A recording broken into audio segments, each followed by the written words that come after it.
मेरे प्रिय दर्शकों नमस्कार। प्रिय दर्शकों, ऋषि ज्योतिष में मैं आपका दिल से स्वागत करता हूं और आपको बहुत धन्यवाद भी दूं कि आप मेरे वीडियो बड़ी उत्सुकता से देख रहे हैं। आग्रह करता हूं मैं आपसे कि आपको अगर मेरा वीडियो अच्छा लगता है तो लाइक करें और दो शब्द कमेंट्स में भी लिख दें, ताकि हमारे भी मन को ये तसल्ली हो कि मेरे दर्शकों को ये एपिसोड अच्छा लगा है। ज्ञान की कोई सीमा नहीं है, लेकिन मेरी कोशिश ये रहती है 100% कि मैं शास्त्रों के आधार पर आपका मार्गदर्शन करूं। आपकी कमेंट्स मुझे ये बताएंगे कि यह आप लोगों के लिए कितना फायदेमंद वीडियो होगा। आज हम बात करते हैं शुक्र ग्रह बाकी ग्रहों के साथ जब कंजक्शन बनाता है, युति बनाता है, तो क्या प्रभाव मिलता है। दर्शकों, शुक्र ग्रह सूर्य के बाद शुक्र का ही नंबर है जो अधिक ब्रह्मांड में चमकने वाला है, और इसको दैत्य शुक्राचार्य का प्रतिनिधि है। भौतिक सुखों का दाता है। शुक्र लक्ष्मी है, शुक्र धन भी है, शुक्र बेटी भी है, शुक्र माँ भी है, शुक्र बहन भी है। इसके अलग अलग रोल हैं, समझो एक। परंतु साधारण तौर पर आप ये सोचो कि शुक्र गुप्त अंगों का स्वामी है, दाम्पत्य सुख देने वाला है, ऐश्वर्य और भोग विलास का कारक ग्रह शुक्र है। लक्ष्मी स्वरूप है, जैसे मैंने बताया, और इसका संबंध धन से भी माना जाता है। मृत्यु लोक में या हम कहें इस पृथ्वी लोक में हमारे जीवन की सार्थकता तभी होती है जब हमारी कुंडली में शुक्र की स्थिति अच्छी हो। जीवन यापन के लिए सभी ज्ञानेंद्रियां और कर्म इंद्रियों का पर्याप्त सुख पर्याप्त हो, इसका दाता शुक्र देवी है। पुरुष जातक के लिए विवाह का कारक भी शुक्र है। दाम्पत्य सुख तो पुरुष हो या स्त्री हो, दोनों के लिए दाम्पत्य सुख देने वाला शुक्र ग्रह ही है। जीवन में कितना सुख मिलेगा, कहां से मिलेगा, कितनी मात्रा में मिलेगा, अच्छे वाहन का कारक भी शुक्र है। अच्छा सजा वाला मकान आदि का भी शुक्र है। तो शुक्र का हमारे जीवन में बहुत महत्व है। दूसरी तरफ सूर्य है। सूर्य ग्रहों का राजा है, आत्मा का कारक है, पिता का कारक है और प्रशासन का भी कारक है। आत्मा मतलब मीन्स अंदरूनी आवाज हमारी सूर्य है। अगर हमारे अंदर सूर्य है तो हम जिंदा हैं, आप ये समझ लो। शुक्र जवान स्त्री है और सूर्य पिता है, तो सास बहू का एक संबंध समझो। इसका संबंध दाम्पत्य जीवन में शुभ नहीं माना जाता। दाम्पत्य जीवन में परेशानी देता है। यह चाहे सूर्य की दृष्टि भी शुक्र के ऊपर भी हो सीधी, तो भी परेशानी आती है, आंतरिक रूप से पीड़ित रहता है। शुक्र संगीत का प्रिय है और इसलिए सूर्य हृदय का कारक है। तो ऐसे जातक में संगीत प्रिय भी होना एक मामूली बात है, हो जाता है। सूर्य प्रकाश है। अब अगर सूर्य शुक्र की युति आपकी है तो शास्त्र ये कहता है दिन में स्त्री प्रसन्न स्त्री के साथ सहवास सुख करना वर्जित है। क्यों? कि ऊर्जा, शरीर की ऊर्जा के लिए अच्छा नहीं होता, मर्यादा भंग हो जाती है। क्यों? सूर्य मर्यादा वाला ग्रह है, मर्यादा भंग हो जाती है। पृथ्वी पर आए हैं, जीव जंतु सभी मेल फीमेल हैं, वंश चलाना एक परंपरा है, उसी के लिए आए हैं, नहीं तो सृष्टि खत्म हो जाएगी। लेकिन उसके कुछ नियम हैं। सूर्य अगर शुक्र के साथ है तो दिन में स्त्री के साथ मिलन करना अति अशुभ आपके लिए हो जाएगा, बड़ी बीमारियों का कारण भी बन जाएगा। क्यों? सूर्यदेव नाराज हो जाएंगे, गंभीर बीमारियों के कारण परेशानी आ जाएगी। और अगर दूसरा किसी और पाप प्रभाव हो, क्यों और भी पाप प्रभाव है, उनकी कोई दृष्टि हो, तो और नरक तुल्य जीवन बन जाता है। शुक्र के नकारात्मक प्रभाव मिल जाते हैं जब शुक्र पीड़ित होता है।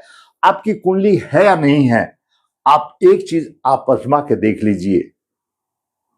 जो जातक नमक का सेवन ज्यादा करते हैं, सब्जी बन जाने के बाद में भी थोड़ा सा एक चुटकी नमक डालते हैं, तो उनका कहीं ना कहीं सूर्य नकारात्मक प्रभाव देने वाला होता है। इसमें कोई दो राय नहीं, आप देख लेना। प्रबल पित्तदोष है। पित्तदोष तो कई कारणों से है। जो बार बार दांत काटता है वो भी पित्तदोष है, सिर को खुजाता है वो भी पित्तदोष है, पैरों को हिलाता है बैठ करके वो भी पित्तदोष है। कुंडली हो या ना हो, कहीं ना कहीं प्रभाव है। तो नकारात्मक ऊर्जा की उत्पत्ति होती है। और एक चीज और मैं बता दूं, शास्त्रों के मुताबिक उसको हमने व्यक्तिगत यानी व्यवहारिक रूप में देखा है। शुक्र तलाक भी करा देता है और उसमें सबसे बड़ी भूमिका सूर्य की होती है। तो ग्रहों के आधार पर इनकी ट्रांजिट के आधार पर शुक्र नजदीक है, बुध भी नजदीक है, तो अधिकतर शुक्र अस्त रहता है। और देखिए, शुक्र एक कोमल ग्रह है और सूर्य तपता हुआ आग का गोला है, जैसा कि आप लोग पहले पढ़ते थे। हमेशा दूर भागता है सूर्य की तपत से शुक्र दूर भागता है, और वो फिर जब शुक्र दूर भागता है तो वो फिर तलाक का रूप ले लेता है, नकारात्मक ऊर्जा हो जाती है। इसका आपको उपाय करना अति आवश्यक है। सूर्य को जल देना चाहिए, अवश्य देना चाहिए। पहले जमाने में क्या था, हम लोग गाय बांधते थे, घरों में गाय होती थी, आटे की लोई या पहली सिकी हुई रोटी गाय को दी जाती थी। वो काफी कुछ, क्यों, गाय का जो मुख है वो सूर्य है, उससे काफी कुछ राहत मिलती थी। आज वो परिपाटी तो खत्म हो गई। आज कोई सूर्य को अर्घ दे करके भी खुश नहीं, कौन उठेगा। अगर सूर्य को बलवान देखना है तो सूर्य नमस्कार करना भी चाहिए, सूर्य उदय होने से पहले उठना चाहिए। आप देखो कितना अच्छा होगा, अर्घ दीजिए, आपको अवश्य फायदा होगा। अब दूसरी युति आती है चंद्रमा के साथ, शुक्र और चंद्रमा। शुक्र और चंद्रमा माता है, शुक्र जवान स्त्री, सास बहू को मान लिया जाए। अगर शुभ स्थिति में है, सास बहू का अच्छे मधुरता हो तो घर में स्वर्ग आ जाता है, और अशुभ है या अशुभ प्रभावित हो जाता है तो अब पति को ये परेशानी आती है कि स्त्री की तरफ देखूं या मां की तरफ देखूं, ये बड़ी वितना हो जाती है। साधारण तौर पर शुभ स्थिति में हो तो अच्छा प्रभाव मिलता है, घर में लक्ष्मी आती है और उत्तम वस्तुओं का भोगने वाला होता है। चंद्रमा खाने का है, अच्छे खाना उसको चाहिए। वो समझो शुक्र और चंद्र का कि उसकी युति हो सकती है, और भी कोई हो सकता है, क्योंकि चंद्रमा खाने पीने का भी कारक है। अच्छे वस्त्र चाहिए, इत्र लगा करके अच्छा सब कुछ चाहिए। अच्छा क्रिया विक्रय करने वाला भी शुक्र है। ऐसा नहीं है, दसम भाव में किसी, अगर चंद्रमा शुक्र हो तो किसी संस्था का मैनेजर भी होता है, लोग व्यक्ति भी होता है, राजा तुल बनाता है। ये भाव के आधार पर भी होता है, लेकिन पीड़ित नहीं होना चाहिए। अब बात करते हैं मंगल और शुक्र की। मंगल ऊर्जा है, क्रोध है, और शुक्र भोग विलास का कारक ग्रह है। अभी दोनों एक जगह साथ में आ जाएं, वो पेट्रोल और माचिस वाली बात आती है। पेट्रोल पंप पर जाओ तो बोलो माचिस नहीं चलाना और मोबाइल नहीं चलाना, आग पता नहीं कब कब लग जाए। तो इसलिए शुक्र भोग विलास का कारक है, मंगल ऊर्जा है। वाद विवाद भी हो सकते हैं, वाद विवाद भी होता है, गुस्सा पे कंट्रोल करना चाहिए। अति कामुक प्रवृत्ति के जातक होते हैं वो, और उनमें परित्याग की भावना भी आ जाती है। कोई अशुभ प्रभावित हो तो परित्याग की भावना भी आती है, तलाक की भावना भी आ जाती है। और चतुर्थ भाव में, पंचम भाव में, सप्तम भाव, नवम भाव में अगर मंगल शुक्र की युति होती है तो विवाह में प्रबल बाधाएं आती हैं, दाम्पत्य सुख में परेशानियां भी आती हैं। लेकिन अगर अच्छा प्रभाव हो तो प्रेम विवाह तो अधिकतर होता ही है। लगन को जातक स्वयं है, अगर वहां मंगल और शुक्र हो तो उसकी प्रवृत्ति अधिक बढ़ जाती है, सप्तम भाव में भी बढ़ जाती है, प्रेम प्रसंग की बातें बढ़ जाती हैं। और अगर शुभ स्थिति में बाकी ग्रह का योगदान हो तो प्रेम विवाह होगा और अच्छी तरह से जीवन चलेगी। कहीं परेशानियां भी आ जाती हैं, विवाह में भी रुकावटें आ जाती हैं। अब बात करें शुक्र और बुध की। शास्त्रों में बताया गया शुक्र और बुध तो नारायणी लोग हैं, नारायणी योग है, धन से संबंधित है, लक्ष्मी नारायण योग है। पीड़ित नहीं होना चाहिए, पीड़ित नहीं होना चाहिए, अच्छा योग माना गया है। और यह भी देखा गया है अगर लगन में शुक्र और बुध हो अशुभ स्थिति में, क्यों? बुध को नसपुंग ग्रह माना गया है। मैंने पहले आपकी एक बार वीडियो में बताया था कि बुध चंद्रमा की संतान है। जब ब्रह्मा जी की पत्नी के ऊपर चंद्रमा आसक्त हो गए थे और चली गई थी, तो उस समय गर्भवती होने के बाद झगड़ा हुआ। फिर वो बात में तो आ गई, लेकिन बचपन में रह गया और उसकी लिंग वृद्धि नहीं हुई। इसलिए शास्त्र ये कहता है आपको नपुंसक है। जब शुक्र के साथ बुध बैठ जाता है तो बाकी तो ऐश्वर्य देगा, लगन में अगर होगा तो उसका भोग विलास की तरफ ध्यान भी कम जाएगा, कम जाएगा। ऐसा नहीं जाएगा, लेकिन कम जाएगा। और धन की अच्छा रहे, हमेशा रहेगी। ऐसे जातक को हमेशा खुश रहना चाहिए, खुश रहना चाहिए। ये अच्छा योग है, लक्ष्मी नारायण योग है। केंद्र में हो तो धन के वारे किनारे हो जाते हैं। और फिर ग्रहों की स्थिति के आधार पर शुक्र कौन से भाव का स्वामी है, बुध कौन से भाव का स्वामी, सोने पर सुहागा हो जाता है। अब बात करते हैं आगे गुरु और शुक्र की। यह भी एक किस्म से लक्ष्मी नारायण और धन स्वरूप योग है। क्यों? एक दैत्य गुरु शुक्राचार्य है, तो एक देवताओं के गुरु गुरु बृहस्पति हैं। इनका सुख स्थिति में हो तो इनका भगवान का आशीर्वाद आप मान लीजिए। ऐसा सोचिए, आशीर्वाद बड़ा चरित्रवान होता है। क्यों होता है चरित्रवान? क्यों? गुरु आध्यात्मिक का कारक है, ज्ञान का कारक है। उसको ज्ञान की तरफ ले जाता है, उसकी रोमांस की तरफ उसकी इतनी नहीं होती। और मान लिया घर में पत्नी ऐसी कामुकता से भरी हुई हो तो कहीं झगड़ा विवाद होता है, तो यानी एक गृहस्थ जीवन में यह भी एक परेशानी भी कभी दे देता है। लेकिन साधारण तौर पर अच्छा तो योग है, चरित्रवान माना जाता है। वैवाहिक जीवन में रोमांस की थोड़ी सी कमी आ जाती है, क्यों? आध्यात्मिक की तरफ चला जाता है, भगवान की तरफ चला जाता है, वो ज्ञानी हो जाता है। अब ये जीवन आया है, अच्छा काम करो, चले जाओ, इस तरह की भावना उसमें आ जाती है। शुक्र और शनि। शुक्र एक तरफ धन है और शनि एक तरफ कर्म है। अच्छा कर्म करना चाहिए आपको, नैतिकता के आधार पर कर्म करना चाहिए। यह युति बहुत ही अच्छे फल देने वाली होती है, लेकिन आपको एक नियम का पालन करना चाहिए। ऐसा नहीं आप सोते रहोगे तो नहीं देगा, आपको पराक्रम करना पड़ेगा। शनि जो भी आपको फल देंगे, आपको पराक्रम के हिसाब से देंगे। आपने अगर पराक्रम किया तो आप ऊंचाइयां छू लोगे, और आप सुस्त होकर के पड़े रहो तो कहीं भी कुछ उठने वाला नहीं है। बहुत अच्छा योग है। और अनैतिक स्थिति से आपने बचना है। अपने अगर आपने अनैतिक कार्य किया, अपने से नीचे वालों को सताया, दलित को सताया, मजदूर को सताया, तो आपको अर्श से फर्श पर आने में भी देर नहीं लगाएंगे शनिदेव। क्यों? न्याय के देवता, कर्म के देवता, कर्म फलदाता है।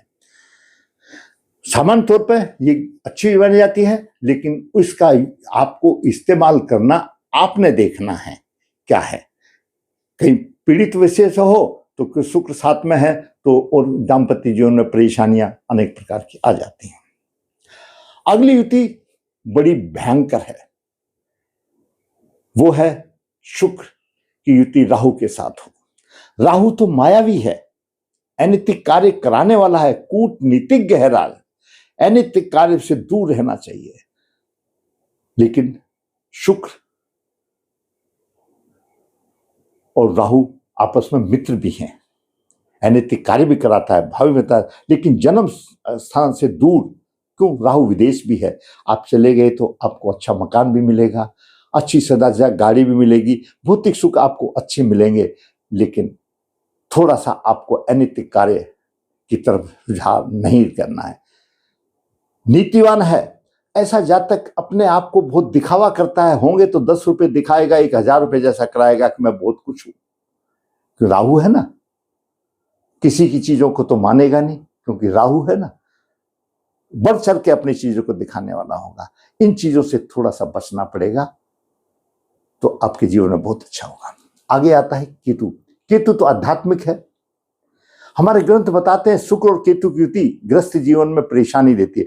परेशानी इसलिए देती है, गुरु भी आध्यात्मिक है, ज्ञान है, केतु भी आध्यात्मिक है, तो दाम्पत्य जीवन में परेशानियां आ जाती हैं, आध्यात्मिक की तरफ ले जाता है। तो मैंने आज आपको शुक्र की युति सभी ग्रहों के साथ मैंने आपको बताई। इसमें से अब आपने ये निर्णय लिया होगा कि कौन सी युति अशुभ है अधिक और कौन सी खराब है। आइए एक नजर देखते हैं। सूर्य शुक्र की अशुभ युति है, बिल्कुल दाम्पत्य सुख नरक तुल्य बना देती है, इसमें कोई दो राय नहीं। अगर आपने, बेशक वो अस्त हो या ना हो, अगर आपने दिन में स्त्री के साथ सहवाग किया, संबंध बनाया, तो आपको ऐसी बीमारियां भी दे देगा जो आप उसको इलाज भी नहीं कर पाओगे। आपको मर्यादा में रहोगे, सूर्य को अर्घ दोगे तो कुछ नहीं होगा। चंद्रमा शुक्र मिश्रित है, अगर पीड़ित होगा तो परेशानी होगी, नहीं तो बहुत अच्छा होगा। अच्छा भोजन खाने वाला, अच्छा वस्त्र पहनने वाला, और थोड़ा डिपेंड करता है कौन से भाव में। ये तो एक मूल कार तत्व मैंने आपको बता दिए। अच्छे कपड़े भी विक्रेता होगा, अच्छा भी होगा, ऐसा नहीं है कि उसको सहवाग सुख नहीं मिलेगा, अच्छा मिलेगा, खाना अच्छा मिलेगा, उसमें कोई बात नहीं। मंगल और शुक्र मिश्रित फल देगा, प्रेम प्रसंग भी बना देगा और तलाक भी करा देगा। ये डिपेंड करता है आपकी कुंडली के ऊपर, क्यों मंगल ऊर्जा है और शुक्र भोगविलास का कारक है। जब दोनों एक साथ मिलते हैं तो संभावित कदम प्रेम प्रसंग की तरफ हो जाता है, इसलिए बाकी ग्रहों को भी देखना आवश्यक रहेगा। बुध और शुक्र बहुत अच्छी युति है, जैसे मैंने बताया। गुरु और शुक्र बहुत अच्छी है, शनि और शुक्र अच्छी है, राहु और शुक्र एक अशुभ और केतु और शुक्र अशुभ मानी गई है। दाम्पत्य जीवन में परेशानियां देने वाली बात आती है। तो सूर्य और शुक्र की युति, शुक्र और राहु की युति और शुक्र और केतु की युति, ये जीवन में परेशानियां देंगी। अगर आपका ग्रह और पीड़ित है, कहीं से है, तो आपका अनैतिक कार्य की तरफ रुझान पड़ने की आशाएं बढ़ जाती हैं। संबंधित कुंडली में जातक अगर 25/8/1971 का है, सप्तम भाव में सूर्य शुक्र है। बुध भी आ गया, वो अलग बात है, बुध भी यहां पर अष्टम भाव का स्वामी है, भाग्य भाव का स्वामी है, लेकिन अस्त होने की वजह से भाग्य भी अस्त हो जाता है, भाग्य भी साथ नहीं देता, और यहां पर स्त्री सुख में, जीवन साथी के सुख में भी परेशानी आती है। दूसरी कुंडली 24/10/84 की है, मंगल और शुक्र बहुत अच्छा प्रेम विवाह हुआ, क्योंकि मंगल दसम भाव का स्वामी है और शुक्र चतुर्थ भाव का स्वामी है। दसम से दसम का अर्थ है, ये भी एक राजयोग है, और उच्च का शनि है। प्रेम विवाह हुआ, अच्छी दंपति चल रही है। बाकी ग्रहों का भी है। अगली कुंडली है 10/8/84 की, शुक्र और बुध तृतीय भाव में है, बुध लग्नेश है और शुक्र पंचमेश है, विद्यमान है, तृतीय भाव में पराक्रम का है, बुद्धिमता से पराक्रम करने वाला है और भाग्य को उजागर करने वाला है, और नवम भाव में यानी सप्तम भाव में गुरु हो गया। ये भी अपने आप में एक अच्छा बात है। बात आ रही थी बुध और शुक्र की। अगली कुंडली का बात करते हैं, शुक्र और चंद्र। यहां पर शुक्र और चंद्र है, मैंने शुक्र लिख दिया, शुक्र और चंद्र है। शुक्र और चंद्र की युति 14/9/2001 की है, द्वितीय भाव में। और द्वितीय भाव तो वैसे ही खान पान का भाव है, परंतु यहां पर शनि की दृष्टि आ गई है और मंगल की भी अष्टम दृष्टि आ गई है। यहां पर परेशानियां वाली बात आ जाती है। जैसे मैंने बताया, सास बहू का संबंध है, यहां पर ऐसी स्थिति आ जाती है, मन ये सोचता है कि मैं, एक तरफ मेरी माँ है, एक तरफ मेरी पत्नी है, ग्रह क्लेश का कारण भी बन जाता है। कहीं अगर शुभ स्थिति में होगा तो मधुरता होगा, यहां पर यह समस्या आ जाती है। चतुर्थ भाव तो अच्छा होगा, लेकिन बात यहां पर, क्योंकि मंगल से भी पीड़ित है और शनि से भी पीड़ित है, पीड़ित होगा तो परेशानियां दे देगा। इन सब का उपाय है, मंगल शुक्र की शांति करानी चाहिए, सूर्य को अर्घ देना चाहिए, चंद्र शुक्र जिस ग्रह से पीड़ित है उसकी भी शांति करानी चाहिए। बुध और शुक्र तो बिल्कुल एकदम अच्छे हैं, कोई समस्या ही नहीं है। शनि और शुक्र भी अच्छे हैं, अगर जो पाप प्रभाव पीड़ित दे रहा तो उसकी शांति करा लेना चाहिए। शुक्र और राहु बिना शांति किए पीछा नहीं छोड़ना। अगर ऐसी शुक्र और राहु की युति आपके सप्तम भाव में है, तृतीय भाव में है, अष्टम भाव में है, तो आपको बदनामी भी मिलेगी अनैतिक कार्य करने से, इसमें कोई दो राय नहीं है। सप्तम भाव में भी आपको बदनामी मिलेगी, तो आप इन चीजों से बचना चाहिए, उपाय करना चाहिए। राहु कौन है? पिता में है, आपके पिता में नाराज हैं, आपके पुरुष नाराज हैं, शापित हो जाती है कुंडली, श्राप निकाल देना चाहिए। और इसी तरह से केतु और शुक्र का भी है। तो अभी मैंने आज आपको छोटे से वीडियो में शुक्र की सभी ग्रहों के साथ युति का प्रभाव बताया और उसका उपाय भी बताया, और ये बहुत जरूरी है हमारे दैनिक जीवन के लिए।